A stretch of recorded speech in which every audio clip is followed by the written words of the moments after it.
அன்பு தந்தையே கருணை தீபமே எங்கள் அந்தோணியாரே, சுரண்டை நகரிலே புதுமை புரிந்திடும் பதுவை புனிதரே வாழ்க வாழ்க வாழ்க, வண்ண திருவடி புனித பூங்கொடி வாழ்க. அன்பு தந்தையே கருணை தீபமே எங்கள் அந்தோணியாரே,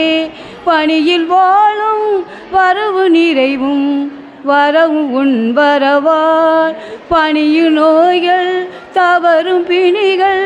தலைவன் உன் நினைவால், தவிக்கும் உள்ளம் தலை நிறுத்த தருமம் தாங்கின்ற உரிமை வாழ்வை உலகிற்கு உயர்த்த, சுரண்டை நகரிலே புதுமை புரிந்திடும் பதுவை புனிதரே வாழ்க